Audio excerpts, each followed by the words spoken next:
나는 아직도 그날의 느낌을 잊지 못한다.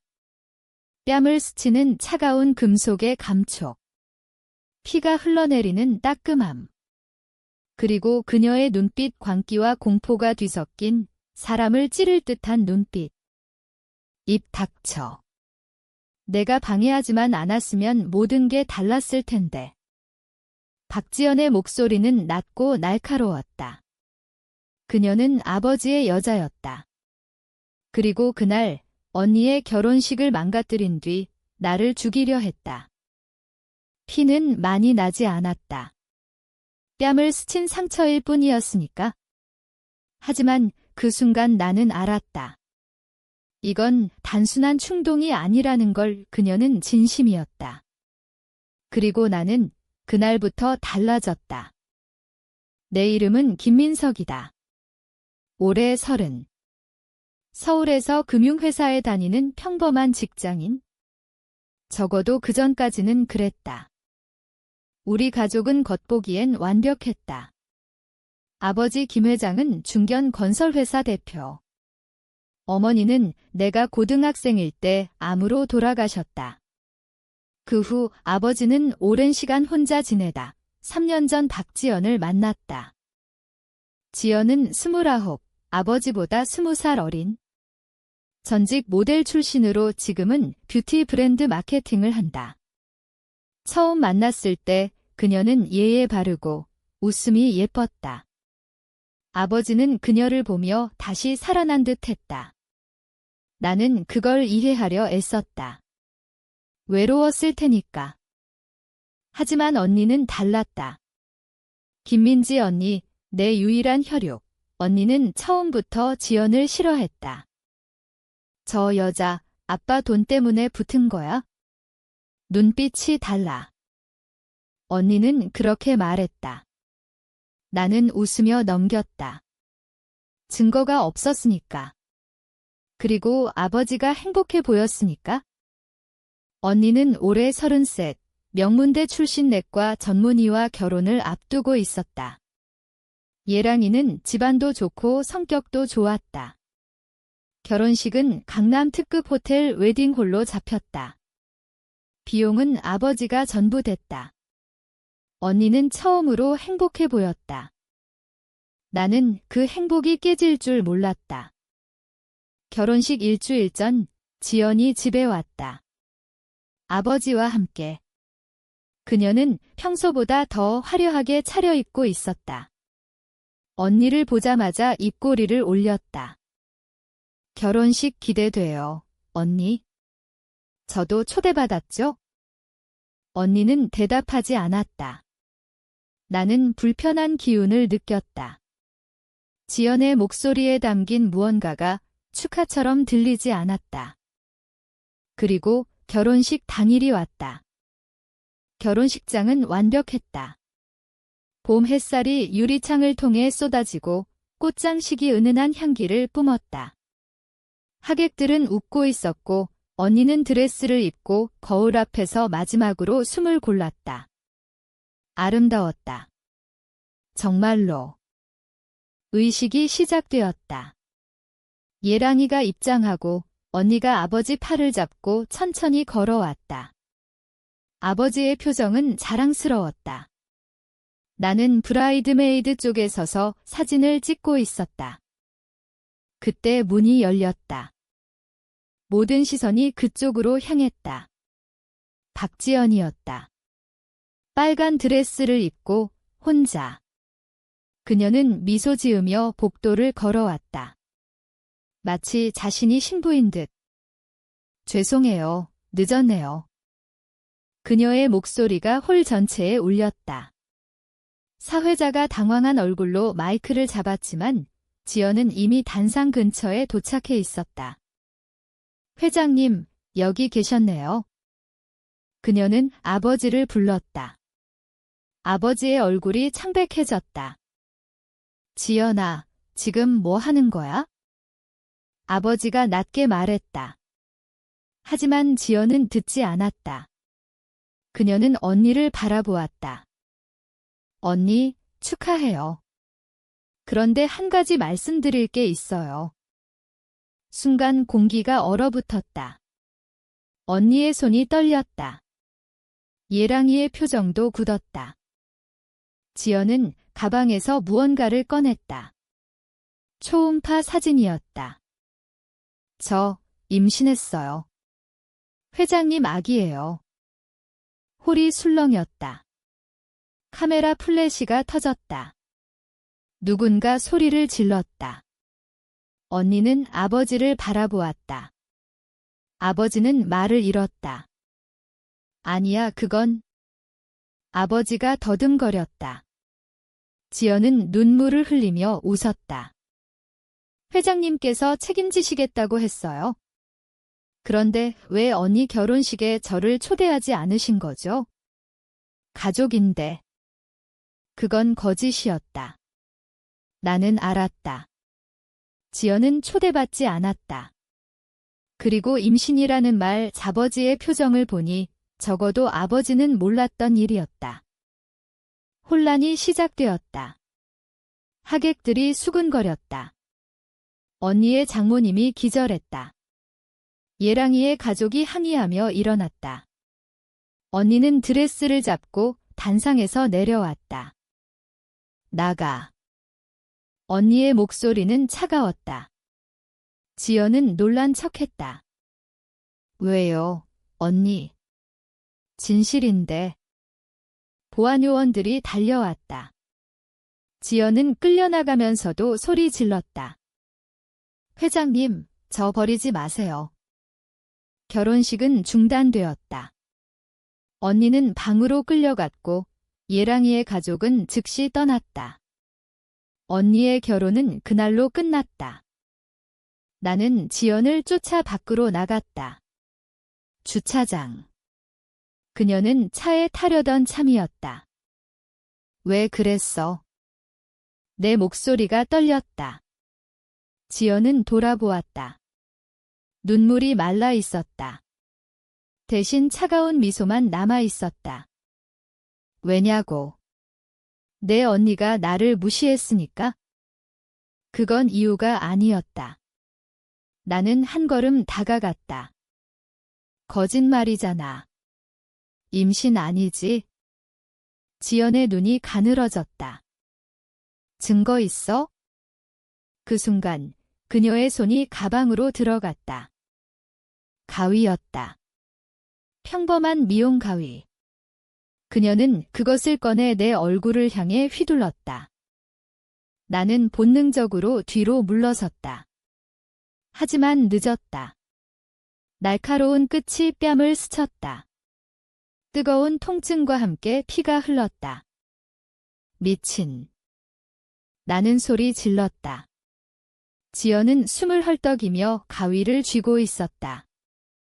너 때문에 다 망쳤어. 그녀의 눈은 충혈되어 있었다. 나는 손으로 뺨을 막으며 물러섰다. 도와주세요. 내 외침에 주차장 경비가 달려왔다. 지연은 가위를 떨어뜨리고 차에 올라탔다. 엔진 소리와 함께 사라졌다. 나는 병원에 실려갔다. 상처는 깊지 않았다. 팔바늘 우하지만 충격은 컸다. 경찰이 왔다. 나는 진술을 해야 했다. 고소하시겠습니까? 형사가 물었다. 나는 아버지를 생각했다. 회사 주식, 언론, 가족 이름. 언니의 이미지도 이미 망가졌다. 고소하면 더 커질 터였다. 아니요. 가족 문제라. 나는 그렇게 말했다. 형사는 이해한다는 듯 고개를 끄했다. 집에 돌아온 뒤 아버지가 왔다. 얼굴이 초췌했다. 민서가 미안하다. 아버지는 말했다. 지연에 대해서는 한마디도 하지 않았다. 나는 물었다. 임신 진짜예요. 아버지는 고개를 저었다. 아니야. 검사해봤대. 거짓이었어.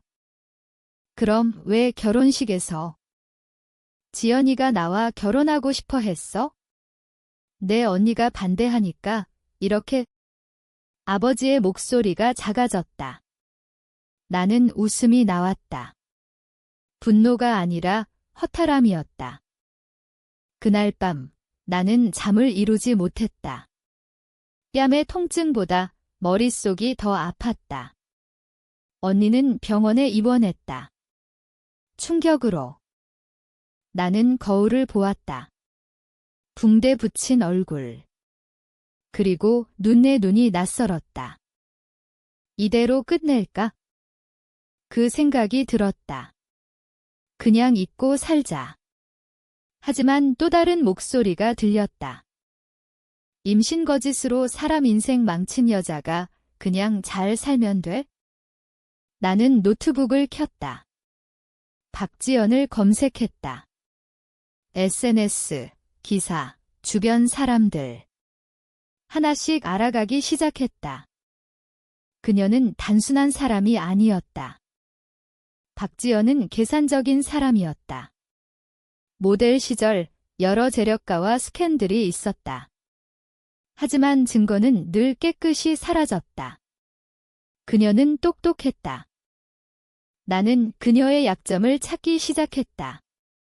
직장 동료에게 물어보고 과거 지인들을 수소문했다.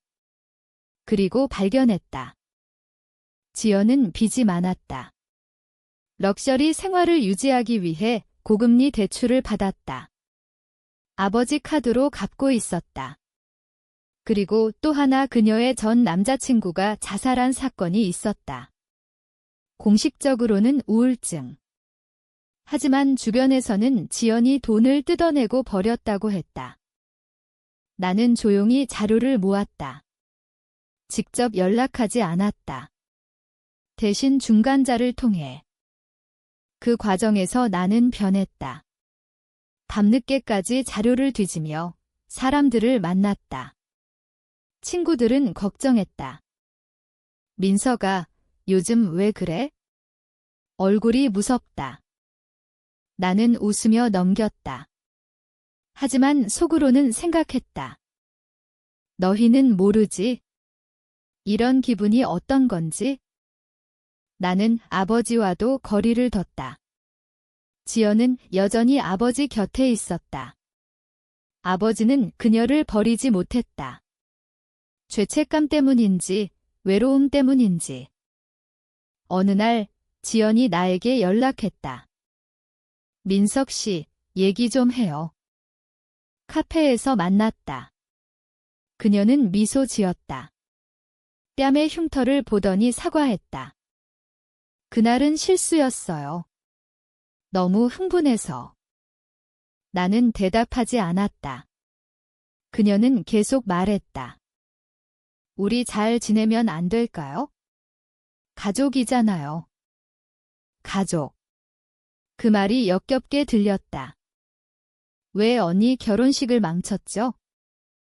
내가 물었다. 지연의 미소가 굳었다. 그건 언니가 나를 싫어해서. 거짓말하지 마세요. 나는 조용히 말했다. 그녀의 눈이 흔들렸다. 그 만남 이후 나는 첫 번째 움직임을 시작했다. 지연의 대출 회사에 익명 제보를 넣었다. 채무자가 사기 결혼을 시도 중이라는 내용. 아직은 작은 불씨였다. 불씨는 서서히 번졌다. 지연의 카드가 정지되었다. 아버지가 갚아주려 했지만 이미 한도가 넘었다. 그녀는 당황했다. 나는 계속 지켜봤다.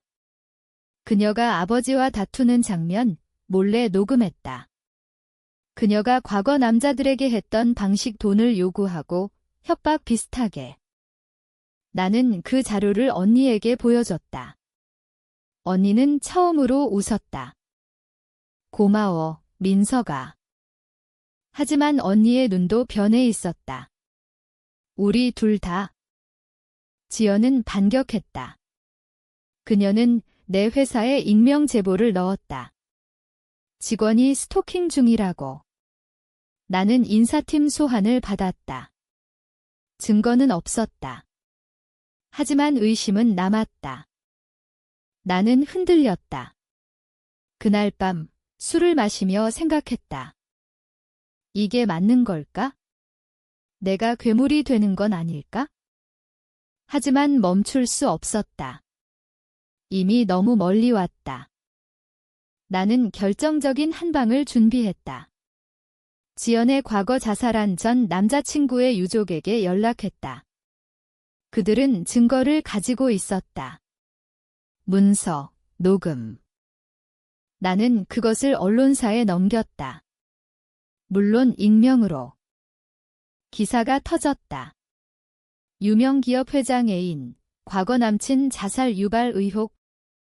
아버지의 회사 주가가 흔들렸다. 아버지는 충격에 빠졌다. 지연은 집에서 쫓겨났다. 그녀는 나를 찾아왔다. 마지막으로. 내가 했지?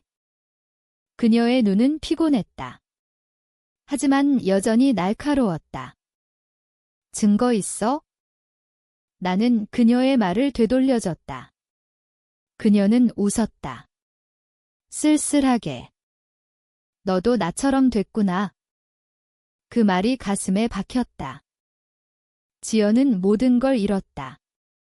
직장, 명예, 아버지. 그녀는 서울을 떠났다. 소문으로는 큰 빚 때문에 해외로 도피했다고 했다. 언니는 새 남자를 만났다. 조용한 사람. 결혼은 하지 않았다. 그냥 조용히 살기로. 아버지는 회사를 정리하고 은퇴했다.